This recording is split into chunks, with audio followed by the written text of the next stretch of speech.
Bon bloody Jono, welcome back to Quacks Chats. Me and Bex talking this week about the difference of a male and female worker in care. Make sure you tune in throughout to find out what it's like. Someone run the intro.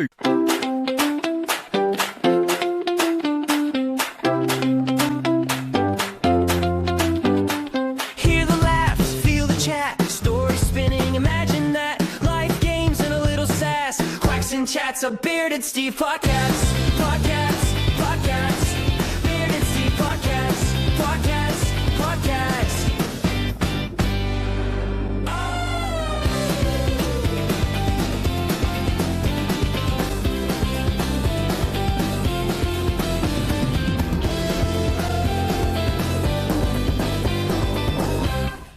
Whoa, another week. And Bex is still here. I am still here. My laptop's also still working. We are all still here. That is it somehow. Somehow. Yeah, how's your week been? We'll do the weekly catch up. How's your week been? My week's been colourful. It's been colourful. We've had lots of baby classes. We've had a swimming lesson. We've had, what else have we done? Easter party today, a first birthday party. I feel like there's been an appointment every day. Fixed with what else have I done? Lots of vintage sales, lots of walking and posting parcels, lots of rubbish weather, which if you can hear anything blowing around, it's probably my fence just having enough of life. Overall been a pretty good week. Yeah. How's your week been? We've had better. You've had highs this week though, haven't you? You have had highs. We have had quite a couple of highs. So I've now left my job. Woo! I have also now got a new job. Whee! Even better. Working for the council, my local council. So pension. And a load of chance is to progress and maybe become a social worker. So I've already said that I'm going to be one of those social workers that asks people 55 times to send the exact same email with a care plan. It's needed. It is needed in this world. Of course, because how else are you going to train the new people up to do it? The amount of times I've sent emails to social workers that have been as per my last email, this is it again. So, and then leaving it with just regards, or I'll be kindest of regards to begin with, or kind regards, and then it just following disappears. 50 attempted missed calls. Yeah. That's how I used to start with mine. Just letting you know that such and such was a missing person. Yeah. 3 days ago. You've still not yet got back to me. Mm-hmm. Honestly, working in the children's home was so fun. So fun. Yeah, it wasn't all bad. Doom and gloom. But lots of highs, lots of lows. Yeah. So when you say social worker, are you wanting to go into children's social work or adult social work? Because it's very mixed bag, isn't it? Yeah, so I think it would be more young people going into that remit, because that's my bread and butter, I think, is dealing with young people and dealing with their highs and lows. But yeah, just being able to send those emails to support workers going, what was the care plan again? Can you send me your notes from the meeting that we all had, even though it is me that recorded it? So yeah, I can't wait.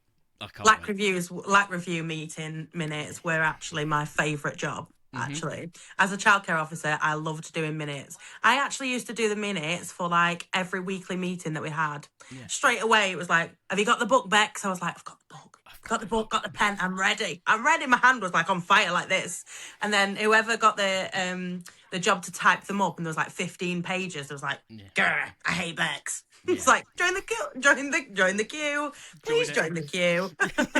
Grab a number, take a seat. You know what? Send me an email. Send me an email. Please. 55 times, because I'm going to keep bouncing it back.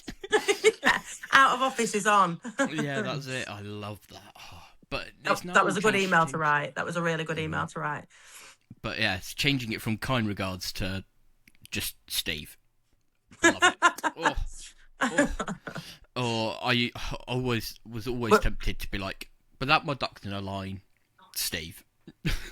But I was like, I've got to keep it professional. My manager's in the CC. Yeah, And and did you have like a really good like fancy footer? So it was like not just your name, but then it was like your job role, your then the address. We even had to put the address of the place that we worked. Ours was fancy mancy. oh no, I had to manually type that. Oh no. Yeah, Oh no, no. I wasn't given like the little logo or all the attachments that the 55 attachments of the same logo. Like I used to have Any to manually. admin or office worker must agree that a header and footer on an email, one, looks so much more professional, two, saves so much time, and three, just Yeah, pucker. yeah. It's a shame. I had to type mine and be like Stephen, blah, blah, blah, and then the address and my phone number, and I was like, oh great. Yeah. Do not disturb on soon as the email is sent. Do not disturb. Then they phone and just be like, can you explain the email? And I'm like, oh, can you write that in an email, please? Because then I can keep track. And it was just a case of back yeah. and forth emails. Oh, yeah, I love of it. course I it love was. And then is it blind copying someone? Yes, So, blind CC. Oh, yes, that was I good. love a blind CC. That was so clever. One social worker who shall rename nameless, was useless. So I used to blind CC his manager into the email. I always used to tag in my manager just for Pete's sake. But then I would always tag in the independent reviewing officer because the independent reviewing officer would always say to the social worker, I don't know anything about it. And I'm like, yeah, you do. Yeah. Printing off every email saying, carbon copy sent to, and I'm like, brilliant. I love it. So yeah, dobbing him in because I was like, you're useless. You're making my job. They were the first ones to do it to us. Oh yeah, so straight away. Yeah, it was always their duty manager, well, a person on call, and then I found out that they have a bed. They have you just go in and just do a bit of paperwork, go to sleep. I actually, when I used to work in early help, I hated doing on call on a Friday or a Monday. That was not the day you wanted to be on duty. Yeah, not the day. Monday you've got all the Monday you're doing all the weekends missing people. You have to go and check that they made it home, and not just missing people, all sorts of stuff go on. But on Friday, that was like the day of doom because you wanted to finish early. Everybody else in the office was like, boom, weekend. And you're like, sat there by my phone until literally the bitter end. And then Fridays was the day that they disappeared. So or everything happens. I also made a rule, and it's a rule that I stick to, because I was explaining this to my now last job people about superstitions, like saying quiet. No, you don't do that. They didn't understand it. And they were like, quiet, and I was like, cheers. Cheers. Hell breaks loose. And I was like, I said about the full moon, and we're like, what? And I was like, the full moon. I was like, watch. At sundown. Yeah, sundown, full moon. Of course. No. If it's Friday 13th. Friday 13th, yeah, nope. If I've picked up a shift, not going well. Let me tell you a little story, right? So I actually went in one day to the children's home on my annual leave. Yep. Because I wanted to be in the know about stuff that's still going on, and I felt it was important for me, and I did the minutes. So I made time on my annual leave. I went in to the staff meeting. I parked my car. I went in during the meeting. The people who were on shift left in work's vehicle, reversed to go off for the school run, straight into my car, right off. I was like, what? Yeah. They were like, oh... we're all sat there at the table. They're like, oh, there was a big crash. Whose car is the gold one? I was like, never wanted the ground to open up and swallow me so much in all my life. And I actually drove it back home that day because my manager had gone out, like tried to put his fist in the car, in like the bumper, the front bumper, and like push it back out again. and I drove my car in sellotape, like office sellotape. I drove it back home. That is commitment, only because I was so annoyed and I needed to get out of that situation. I was like, yeah, whatever. The gearbox is practically like gone, but I was driving home. Became a jukebox and not a gearbox. So, yeah. Fun story. So basically, guys, if you ever have annual leave, take it. Don't go to work. Take it. You need the rest. Yep. Don't agree to overtime, especially if you're on shift. Every time that I've had incidents, like my major ones, I've swapped either house with someone that day. Or the sleeping duty. I've picked up their sleep. That was a day that a door got busted and I had to stay in a hotel. Yeah, so I don't pick up shifts. If my manager was off and I was on call, bad sitch. That's a bad mix. Yeah, you know what though? It's not all bad, is it? It's not all bad. No, you get your highs. You get really, really good highs. Yeah, and you in the health and social care sector. We're not saying that every day is going to be. That's it. You're going to have fire set light to you. I do feel like though it's the same with life, isn't it? Yeah. If something really, really good happens and it happens 10 times, or if you get a compliment, the same compliment 10 times, but then the one time you get like the insult or the one time you have the bad experience, it's that one time you remember, isn't it? That's every time. That's one of my facts for snacks and facts. Are you joking? Literally. All right. Same wavelength. I love it. We're going to ruin one of the things, but it says your brain processes negative experiences faster and more deeply than positive ones. Survival instinct, not you being broken. Okay, you made that sound really, really a lot more professional than how I just said it. So you can have that one. So future employee, professional, see, correctly worded. Put it in an email. Yeah. So that's, I think, more support work that we've touched on there. Yeah, definitely. Because, what previous places have said is for me to be a support worker, but then it's more personal care and there is a support plan, but there isn't like the end goal, if you get what I mean. So you've been employed as a support worker, but you've been doing the role of a care worker. That's it. Yeah. So, and I think that's what gets mistaken quite a lot in this sector, because everyone clumps it all together, but it's two different. Definitely. I think the only job role where that's matched for me, where it's kind of intertwined a little bit, is when I worked with adults that had acquired brain injuries, because obviously the level of brain injury sometimes affected the way in which they could care for themselves. Yeah. So some people were quite perfectly capable, able-bodied. It was a matter of literally just like the brain, the memory, the functioning, the processing. Whereas other people had kind of been more severely affected, and things such as personal care had to come into play with support from ourselves. So it kind of intertwines in that sense. But regards to your experience of work, I don't see where the two would mix. Yeah, because I've talked to you about like my days at previous placements.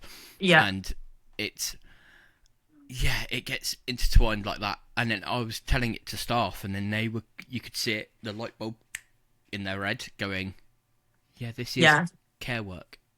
Because, again, if I'm like separate it as if there's an end goal, if there's a way of improvement and semi-independent and living on their own, that's support. You're helping them up. Yeah, I feel like that was where that came into play with me, with the brain injuries, because it was classed as rehabilitation. Mm-hmm. So, but only for some. So some had the rehabilitation chance, whereas some obviously didn't. However, for the trained support in that level, they still had to be in the acquired brain injury sector. That's it, yeah. So you can see where the intertwine is, but yeah, people get it's definitely a hard overlap. It's hard to differentiate. Yeah, and people are quicker to... companies do it as well, because it pays... They can pay less for support. Less, yeah. And more for care, because some of the stuff that is required, they've said it's nursing level. So you're like, this is care, but you put me as a support worker. So yeah. So the difference between male and female, because again, it's both a sector that we both work in. And ever since saying that last week, one thing that's been ticking in my mind is I was doing less personal care and more of the wheelchair pushing, the hoisting, the rolling to help with personal care. The man jobs. The man jobs, yeah. Whereas someone like yourself would get more of the personal care and more of the bedside. Paperwork? Yeah, but I took the paperwork on. I love the paperwork. But the more of like the bed care. Yeah, absolutely. Side of things. Yeah, I think. I mean, it's a sad world, really. It is a sad world when you think about it, because actually the level of care that you can receive from a man. Speaking of experience, I've had several gynecologists that are male. I've had my midwife who delivered my son was a male, and absolutely fantastic at that. But I think just in that world of, female to male washing, is it deemed incorrect? Is it not deemed right? But I also think it's a generational thing. So I think you have to be so mindful of the wishes and feelings of the client, or, of the person that you are looking after, because sometimes I have worked with so many that they will refuse a man. They will, especially, an older lady, or even not so much an older lady, just a lady in general. But then it could be the other way around, where a man would also prefer a man. Unless there's been inappropriate behaviours as well, where it would determine which gender had to provide that care. Yeah, so we'd go to the care plans and stuff, wouldn't we? And we'd be like, this person's been known to try it, so we'll keep it. But where, again, previous placements, for the males, females could do personal care with them, everything. But second it came to a female resident, that was it. Females had to do that, and I was like, it's looked on so differently, that between the genders that there is such a different expectation, isn't there? Whereas I think most of the best carers actually that I've worked with have been male. Yeah, genuinely they have been male, and I don't know what it is. I think it might be because it's such an unusual thing to come across, even in the hospital now, where obviously I work now based in the hospital. When I come across a male carer, I love it. Yeah. Because it's not often that you see it, and I think because it's the minority, you kind of think, you want more, you want to see more of that, and it's an easy assumption to make that it's such a female-led sector. Yeah, but actually the male ones probably would run it better. There has been a major influx of male people coming into this sector. I've seen it with one place. There was more males than female staff, and then this other place, another placement, it was a 50-50 split. So yeah, I think more males are stepping into it. But yeah, that stigmatization of males in care, one, it's still looked upon well, why is a male going and doing it? But then there's also, because of the amount of case studies and stuff that's gone on, you look at Winterbourne, for example. Yeah, it was males that were leading the abuse, and it's come on. So yeah, that's what I find quite hard in this sector. It is those stereotypes, and me being a 6'2" bearded, stocky bloke. I was just going to say, I think also it depends on the image of the male, without sounding rude or disrespectful, but like you've just said, a beard, or even sometimes with tattoos, piercings, and that goes with both genders. Some people will actually just point blank refuse. They don't want that. I think, when we think about COVID, care in COVID, which is a bit off the thing, but you think about when we had to wear masks and all the PPE all over us, the residents and the people who we were looking after were absolutely petrified. Yeah. Because they couldn't see our faces. They couldn't see us. Well, yeah. They couldn't lip read, they couldn't tell our facial expression. So I think image is a massive thing, and we didn't actually realise how much until that point either. Yeah, the covering of the mouth and the nose. And then I'm just quite unfortunate that my eyes tell quite a bit. Yeah. So thankfully, during that time, people could still see eyes and then be like, okay. But yeah, it's just so weird. I used to, even before health and social care, I was working in bars, and I was a floor manager, so I had to go up to drunk people and deal with their complaints. But my manager would be like, well, just step back for a second. To be like, again, I'm 6'2". If I come walking to your table, I used to get greeted with, what's the issue? And I'm like, you're very abrupt or coming across passive aggressive. But then I'd be like, I'd get down and you'd be like, all right, what's up? What's going on? What's your complaint? Let me help. But then people get their back up straight away. In the children's home, for me, we always had it where the males would naturally want to protect the females. So sometimes we'd be put in an awful situation, potentially. Not always, but sometimes. So potential use of maybe weapons or... there was obviously going to be a physical altercation, violence, whatever. And the male would naturally, and I think it's just natural, step in front of the female or encourage the female to step away. Whereas that would mean that then it would be the male that was constantly taking that approach to go into a physical restraint, a physical intervention. And it would almost take away that right of me. So I challenged it. A few times, and I said, hold on. Like, if I felt that was necessary, I would be able to make that decision, and I would be able to lead that. And I'm a very vocal female. I will not sit there in the back. I won't do it. I don't agree with it. I don't agree with somebody else speaking on behalf of somebody else just because of their gender, no matter what gender you are. So I was very much, we had a thing called a shift evaluation. So at the end of every shift, we would discuss what we felt was maybe heavy, what we felt went well, if there was anything that we would change. Obviously, it wouldn't be something that was discussed on the spot or in front of the other residents or children or staff on the floor. It would be something in the office at the end of the day. So the idea was that we didn't take it home, because it's so important not to take things home. For your mind, for your well-being. And I challenged it, and I said, you know what, I felt really uncomfortable. I felt like you'd degraded me, you'd taken over. And actually, I didn't actually think that it was coming to that. It wasn't until that young person felt like a male had stepped in, and then they felt like, whoa, what the hell's going on here? And then it all erupted. It was like, and to be honest, after I'd spoken about it, it never happened to me again.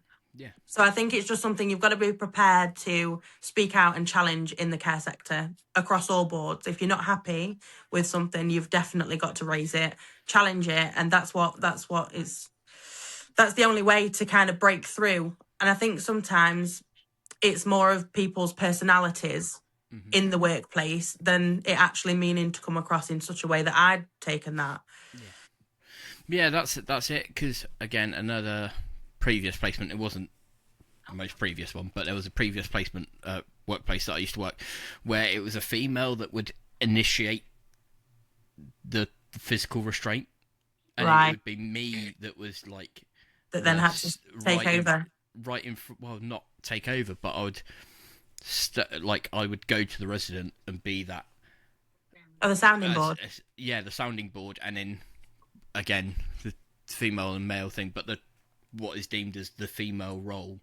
Yeah, the compassionate sort of side. Yeah, being like, all right, what's going on? What's up? Instead of building a fire and chucking extra wood on, it would be me that goes in and be like, what's going on? Yeah, I'm a huge believer in the whole nature nurture. Yeah. The mix between nature nurture. I think that's so interesting. I could get in that debate all the time. Yeah. But I do think that to make a good carer, no matter whether you're working with children, adults, or whatever sector that you're in, you've got to listen. You've got to listen, and you've got to advocate. And that's, if you've not got them two skills, I think that, you know, you can't hit, like you've just said, you can't hit fire with fire because it will just burn and burn and burn and burn. Yeah. There's got to be a level of negotiation. There's got to be a sounding board of calm, isn't there? Yeah, that's literally it. And so I started off in this sector as a support worker with 16 to 18-year-olds that there was no physical restraint. They come off dole's orders. They were semi-independent going in. A couple of residents, without trying to think, they got bounced quite a bit whilst they were younger. Yeah. And they liked physical restraint. They used to go to agency staff and start fights just to get that contingent touch. Yeah. Yeah. We've had ones like that. And because it's the closest that they can get to a hug sometimes, just feeling safe, feeling secure. And I think that's something, again, that needs to be in things like care plans and documentation, because you need to know not to fight fire with fire. You need to know not to escalate the situation. However, if that young person is needing that support at the time, it's going to escalate otherwise. Yeah. You are not doing a bad thing by following their behaviour support plan. Yeah. And that's the thing that it used to get in my head. Like, I didn't really want to have to intervene. I didn't really want to have to be deemed as doing negative practice, but actually it wasn't negative practice. It was safe, it was effective, and it dealt with the situation, and it managed to de-escalate and support that young person. Yeah. However they needed that support at that time. Yeah, but that's it. So I went from a place that was no restraint at all, and this is where I had glass strapped to my head. Sticks, scary stuff. All like the bad days were there. Well, yeah, those were the bad days. But then you would still not be able to restrain, so it would be self-protect, out the door, phone the police. Yeah. And then to go to a place that was like, here's all the restraint. And I was like, I think people are naturally so scared, because also you've got to be so careful not to put yourself in harm's way in terms of suspensions, in terms of, you know, a complaint or a suggestion that you may have put your hand in a certain area and that didn't happen because you've had it checked by somebody else. Yeah. But these young people that we have dealt with with our experience, they have come from really, really difficult backgrounds. Otherwise, they wouldn't be where they are today. That's it. You know, and we have to take that into consideration, and always work in twos, never work on your own in that situation. Yeah. And that's what would always benefit us, because even doing the paperwork, you've always got two signatures. You know, you've always got two responsible people, and it was a ways that you can safeguard yourself and your colleagues, as well as safeguarding them people at the time as well. Yeah, but I think also if your first job in the health and social care sector is restraint led, scary. Well, not led, but yeah, it's something that's used. That's what your brain is thinking. It'd be like, cool, restraint. Yeah. Hold. And then whereas I was a bit different, where it was no restraint, you have to build those skills of de-escalation without physical intervention. Yeah. So, and I suppose it's knowing when at that point does it become necessary. Whereas if you're taught it already, you know when it's necessary. Yeah. Whereas you would go and go and go and go and go, yeah, and not know when that's intervention was needed. Yeah. So yeah. I was one of those. It was the very last, very, very, very, very last resort. If I would sit with them for 2 hours, de-escalating, and then it was only when it was harm to themselves or harm to someone else, and another resident, I was like, I don't care if a staff member gets clouted, should have given yourself distance. Yeah, like, you learn, especially the ones that you don't like, you know. Yeah, nothing happened. Have a word in there, yeah. When you're typing up the incident report, you're like, give them one for me, bosh. Yeah. Just you swing at them. It was the resident 100% did it. But no, and also at the back of my mind, it was always like Winterbourne, this, and that's where I was like, I can't do. I think there was words, wasn't there, like necessary and proportionate, gradual and graded. They're the words. Yeah, they're always the words all the time in my head. literally it. And it's then just running through that, like we said about the list. And this reminded me of something. But going through that list, the shopping list with the tearing, but me going potatoes, eggs. Going through it in my head, that would literally just be going through my head whilst trying to de-escalate, and then being like, cool, all right, now we do a physical hold. Yeah. And I'm like, make sure it's all typed up. Notes. Yeah, we had to we obviously had to do like the forms and such, like what happened, but as part of that form there was that it was broke into different segments, and in them segments the very first one was all the de-escalation techniques that you'd tried prior to the hold becoming necessary. So yeah, there had to be ample of them that you tried, tested, and they had to deem to have failed. Yeah. But it doesn't mean you failed. It just meant that young person needed more at the time. Yeah, that's it. Like, one of the places that I do is ABC, which is the... Antecedent. Yeah, is it the antecedent behaviour? Behaviour and consequence, I think. We didn't do ABC. We had... we didn't have anything like that. Ours were literally... Yeah. I know what you mean by ABC, but we never used that paperwork. Yeah, so it was activity or antecedent. Antecedents, yeah, they're the things that happen beforehand. Behaviour, consequence. Yeah. So one place had that, another one you would have to write it and then put in that it was a incident and needed flagging, but it was like the state of people's notes.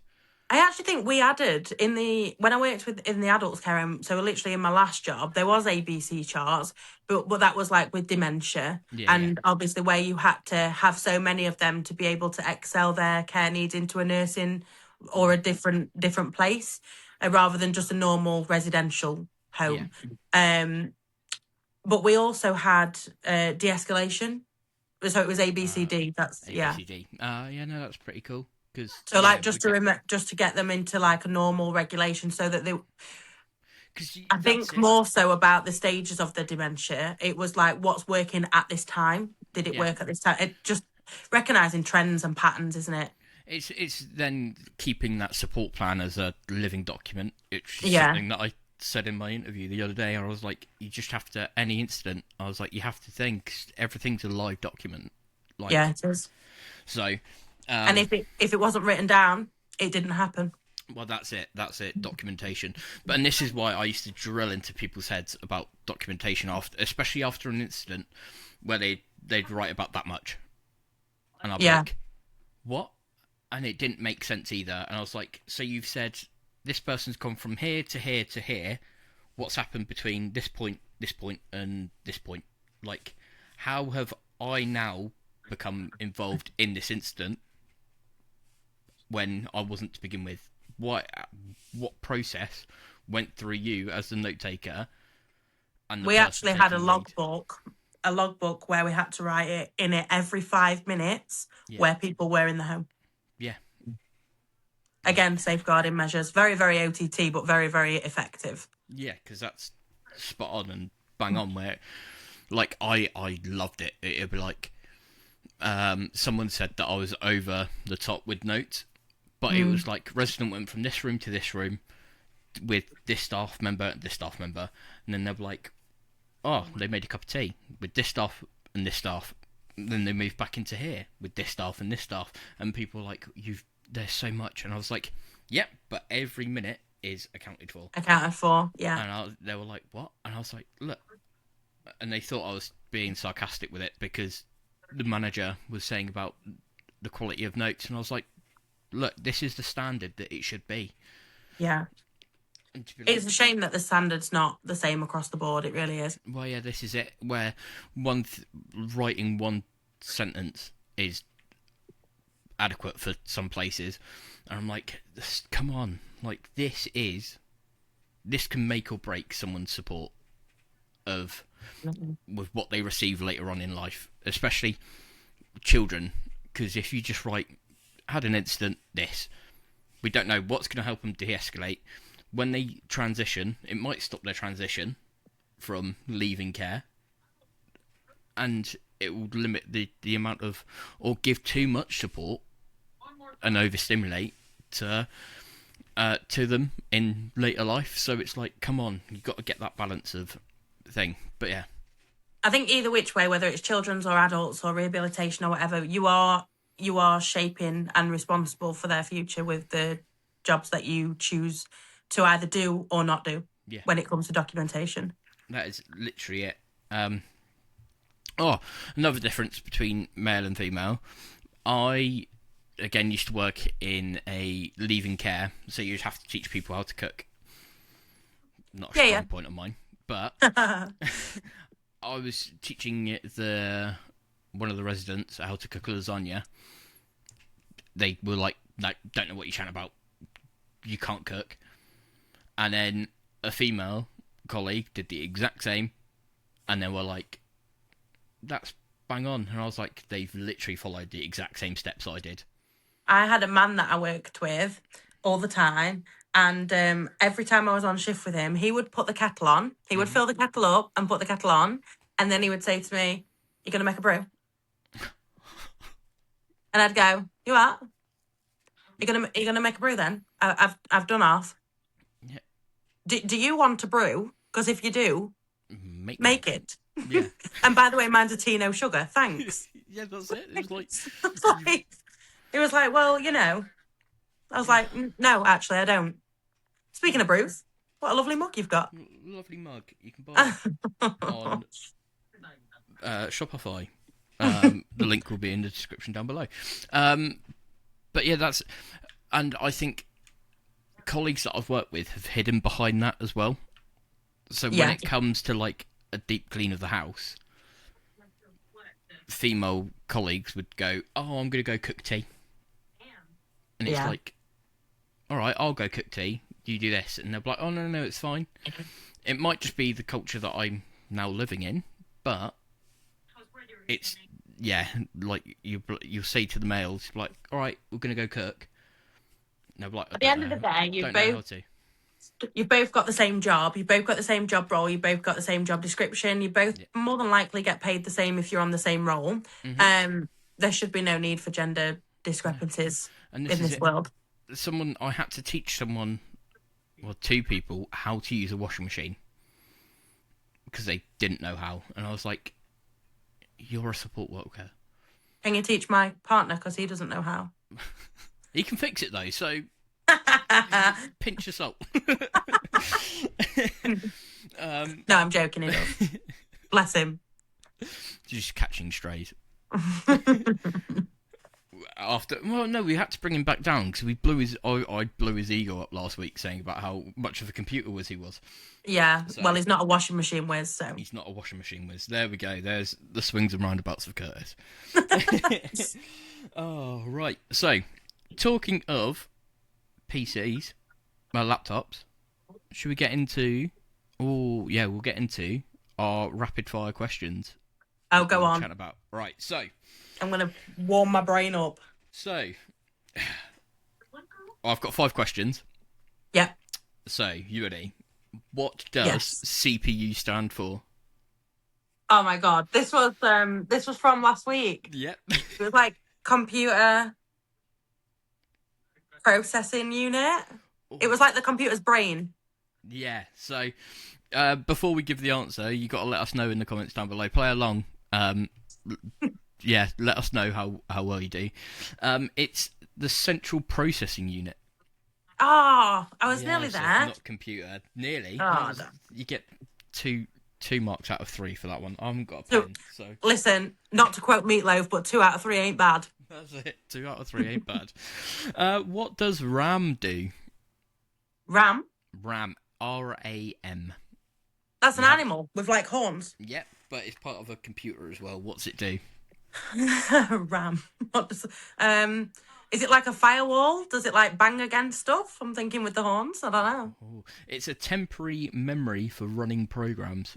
So it's the little memory sticks that are very expensive at the moment because there's a shortage of them, and I've got 4 of them. So if anyone wants to buy 2 of them, get it on Vinted. It runs the programs, so it helps. It's another part to speed your laptop or computer up. Well, I wouldn't know about speeding up the laptop now, would I? Well, no. So, but you can now look at your RAM. So yes, I will. I'll look at my RAM. What does FPS mean in gaming? Oh my goodness. For pity's sake. Oh, yeah. Close.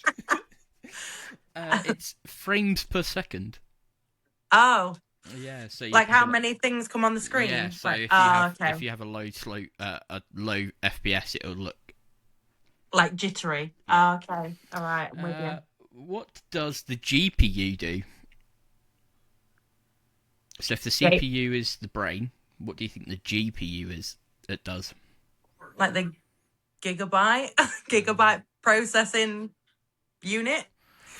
Close. It deals with the graphics. So what you see on your screen and your images and your videos and how well this tech talk is really, really good in my brain. I'm so in your techy. CPU. My CPU is so good. That's it. But yeah, it handles the graphics and stuff. So if you want your game to look better, you need a better GPU. And then what does ping mean? Notification. Ping. Yeah, ping.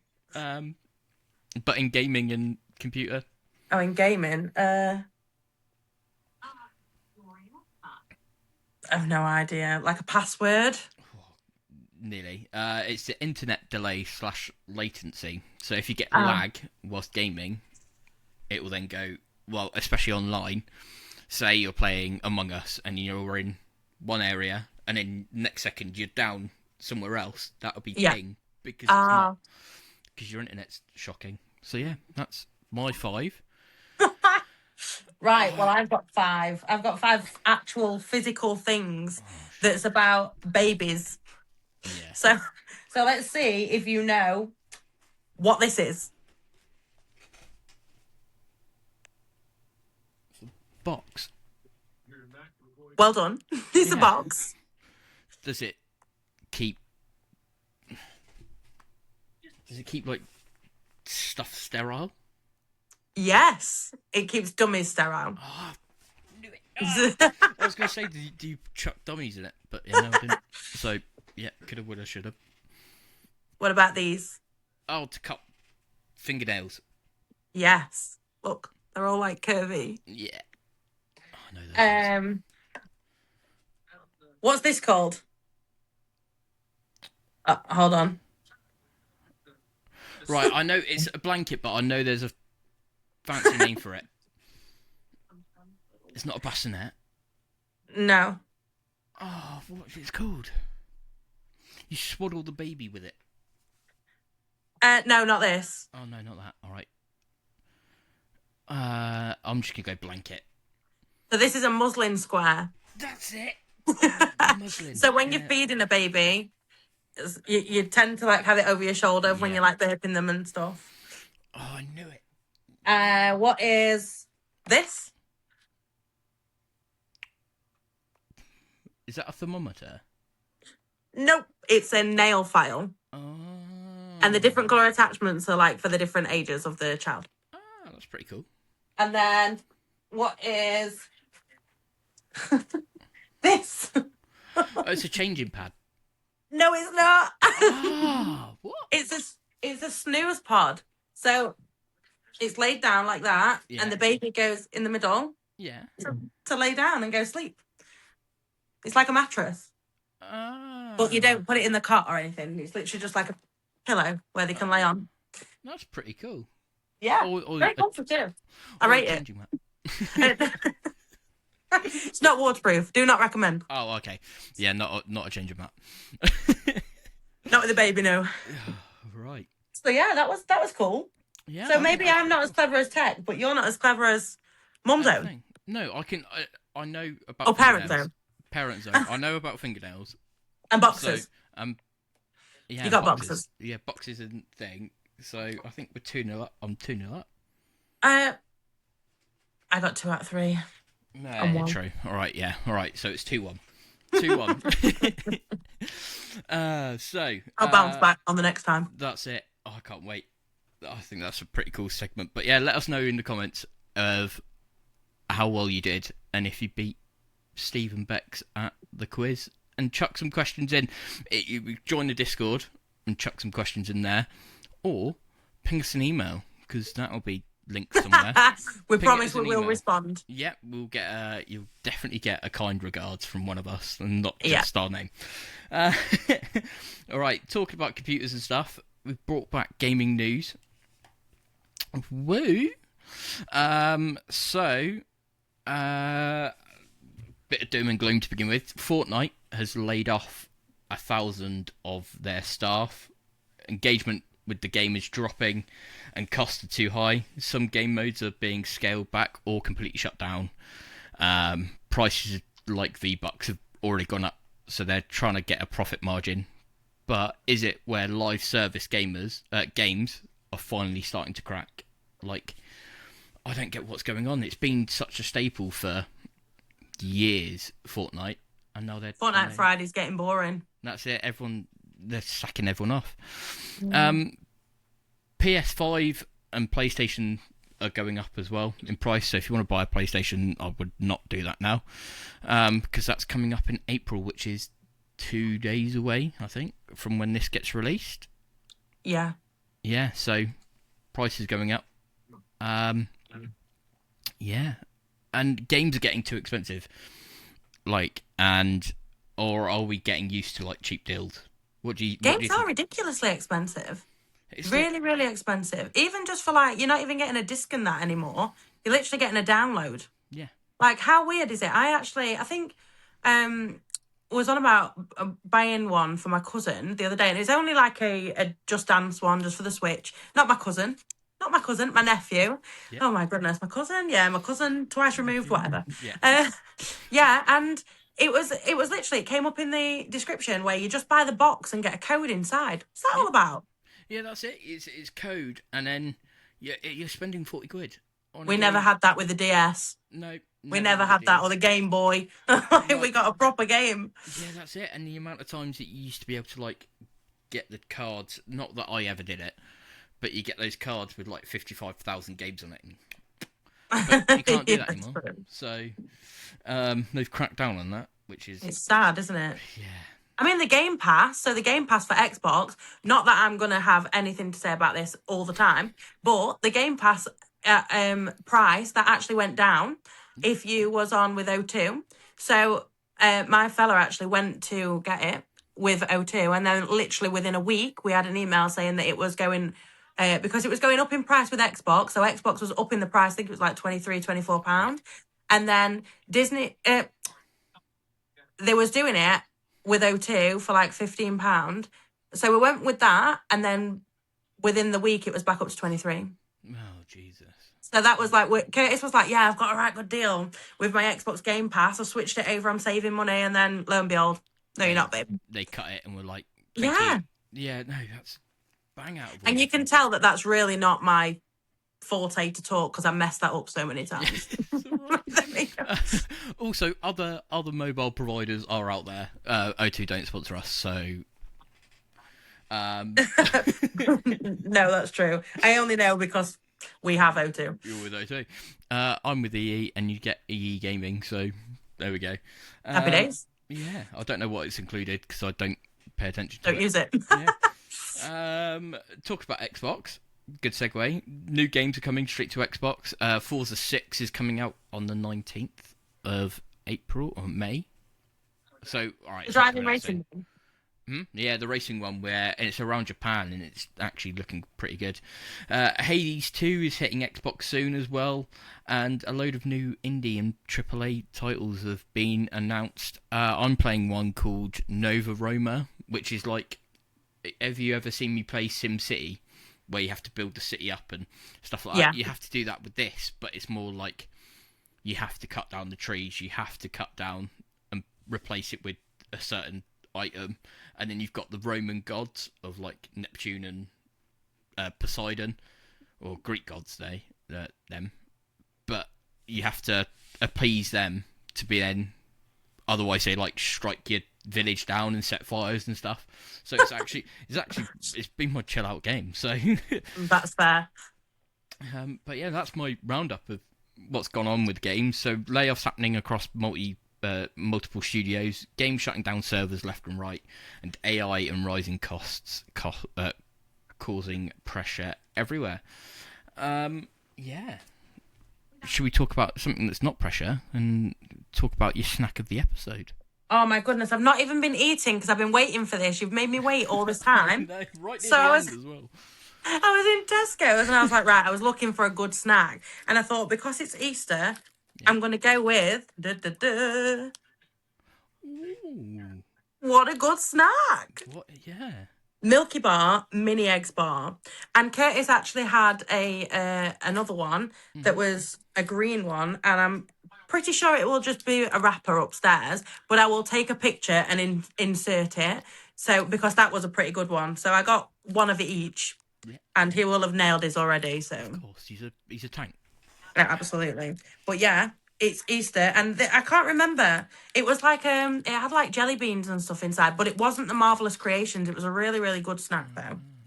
See, Marvelous Creations is a top tier chocolate. I love that one, and I'm not really a chocolate fan. I don't really like the jelly bean, but I do like the popping candy. Fair. So it's a bit too much going on with the jelly bean. You have to just spit that out. You have to be like... It's like the cherries on a cherry Bakewell. I always take the fake cherry off. Nobody needs a fake cherry. But the actual Bakewell, You get rid of the glacier cherry? Yeah, it's horrible. You put it on a cocktail, on a stick. You don't even, you know... It's like when they put fruit in your cocktail. You never eat it. You just leave it.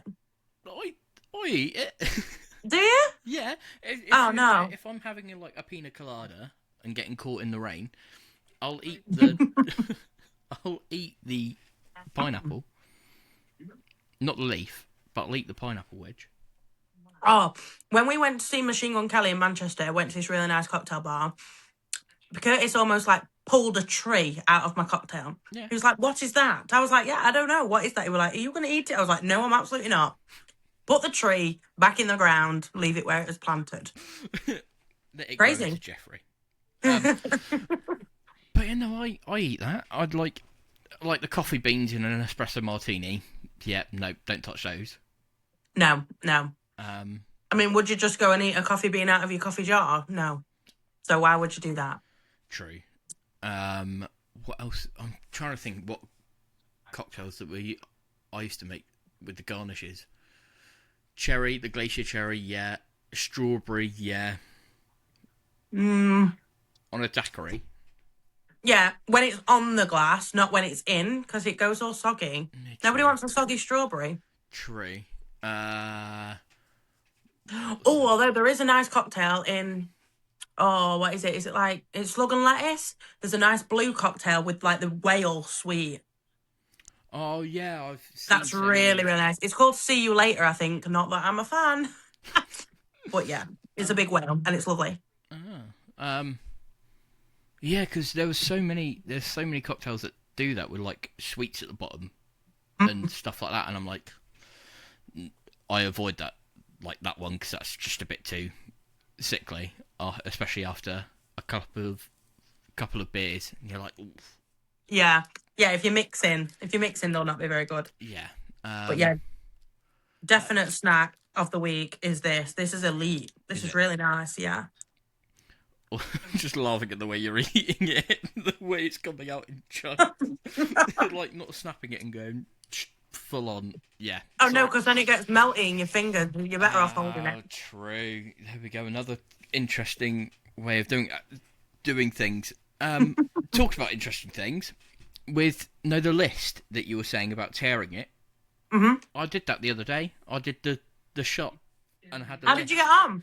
I loved it because then I could fold that away, and then be like, "Cool, they're all done." Yeah. I was with a colleague that was pushing the trolley 55 years ahead of me, and that stressed me out. I was like, "I'm going in with 2 earphones. You sit in the car. I can go up and down and do my thing, just tearing the page away and being like, leave me to it. And then when you fold it and get to the end, it's like when you've had the piece of paper in the classroom and you've all written on something on it. So we used to do it. We actually used to do it about each other. We used to have to start with the name at the top. Yeah. No, sorry, you'd write the name at the bottom so you could always see it until you got to the end. And then obviously, once all the folds were done, you knew who it belonged to. And yeah, you'd write a nice thing about that person. And then fold it over. And then when that person got it back, there was all loads of lovely, nice things. It just reminded me of that, like with it all being folded. But then when you opened it up and just saw a shopping list, I suppose it's not the same. Well, it's not the same. But then it reminded me of, you were saying about school. My brain was like, went to school as well. Where the Chinese lanterns, remember where you used to have to like fold the paper in half and cut it? Mm-hmm. And then you fold it round and it became like a little paper lantern. That's what it reminded me of. Because you had stuff stick out. And then I could like fold the page, but then it'd be absolutely fine because it would then get hidden. So yeah, that's what that reminded me of. See, this is what happens when you hold it. Yeah. Can you see my fingerprint through the thing? Yeah. No good. No good. But that's the thing with Milky Bar. I think it's always been one that dissolves pretty quick because it's milk chocolate, isn't it? Well, it's white milk chocolate. White chocolate. Yeah. Yeah, but they make these ones thicker. Okay. Yeah. But I know what you mean with the thin ones. The thin ones are really thin. Yeah, they're horrid. Right, so what I bring to the snacks part, because I'm not a snacky person. I can snack enough for both of us. Yeah, that's it. So Bex has got snacks covered, and I've got facts. So it's the snacks and facts segment. So in the UK, there are more care workers than nurses. Over 1.5 people working in adult social care. There is more care workers than actual nurses for them, which is pretty interesting. I actually think, though, if people who had just graduated as a nurse were able to get a job as a nurse, that might differentiate. That's true. Yeah, I think it's a ski whiff stat, but and that's why I don't like stats. Like, it would be like 1.5 million, and it would be like, yeah, but it doesn't say in what part and thing. So, octopuses have 3 hearts, and 2 of them stop beating when they swim, which is why they prefer crawling. So if you see them like scuttle all around the seabed, it's because they've got their 3 hearts pumping around instead of swimming. So cool. Yeah. The average person will spend about 3 to 4 years of their life working, based on a full-time hours across a lifetime. 4 years of your life working. That's depressing. Yeah. That's why it's so important to find a job that you love. That's it, and then you'll never work a day of your life. Cows have best friends, and they actually get stressed when they're separated. So yeah, there's a upsetting fact about cows. I found that utterly depressing. Milking the dad jokes, I love it. Oh, right. That wraps up the podcast. Jesus, an hour in. So yeah, thank you for listening all the way through. If you aren't part of the Discord, make sure you join. The link will be down in the description below. The discount for the shop is still going, and it's Duck It for 10% off your entire order. Yeah, there we go. What else? We've got a brand new TikTok, a brand new Instagram. They are Quacks Chats on both platforms. Go check them out. Go follow. We'll do a sneaky giveaway when we hit big numbers on both. And yeah, make sure you like, subscribe if you're watching on YouTube, which is now video. Whoa, magic. And on Spotify, make sure you give us a rating. Next week we are spilling the tea. We are. So if you're part of a certain agency, tune in for that one, because it's going to be all about you. And all your friends. Yep. Or who you think are your friends. The little bumps in between. But yeah, till next week, I've been Steve. I've been Bex. Bye. Oh, I've got to change hands. I keep doing it.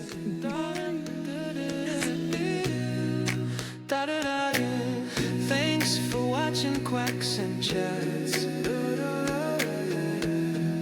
with the bearded A bearded Steve podcast.